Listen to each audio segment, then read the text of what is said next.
Пандемијата со коронавирусот не покажува знаци на попуштање.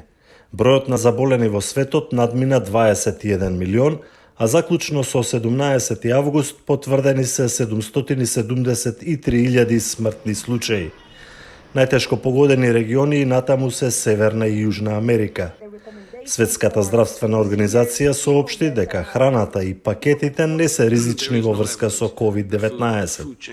Овој став доаѓа откако кинеските власти во неколку градови објавија дека нашле траги од коронавирус во увезена замрзната храна. Светската здравствена организација тврди дека коронавирусот не може да се размножува во храна, туку само кај луѓе или животни. Израелска лабораторија објави дека развила тест за COVID-19 кој ги дава резултатите веднаш. Точноста му е 95%, но може да се унапреди.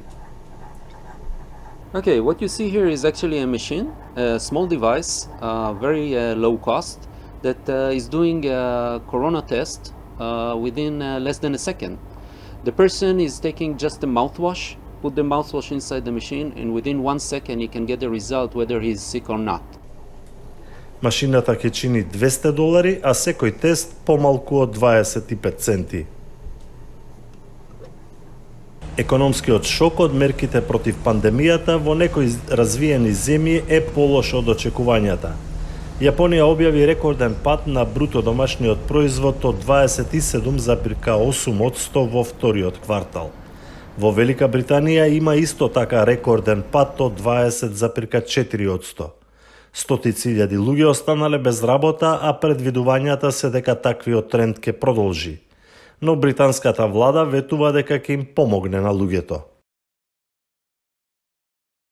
Русија во минатата недела ја одобри првата вакцина против COVID-19, но меѓународните здравствени представници изразуваат сомневање во сигурноста.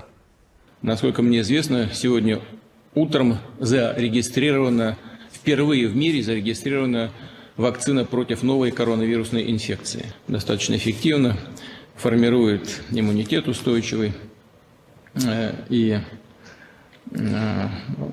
повторяю, прошла все необходимые проверки. Масовното производство на оваа вакцина ќе започне наскоро, а за 2 недели најнапред ќе ја добијат здравствените работници во Русија. Но научниците во другите земји велат дека вакцината не ја поминала третата фаза од тестирањето, кое треба да биде помасовно и е необично да се одобрува вакцина пред таа фаза да биде завршена. People need to understand when they hear announcements from the Chinese or from the Russians that we have a vaccine, we're giving a vaccine, and people say, why aren't the Americans doing that? Well, because we have a way of doing things in this country that we care about safety and we care about efficacy. Руски представници го отфрлаат скептицизмот за безбедноста на вакцината како неоснован.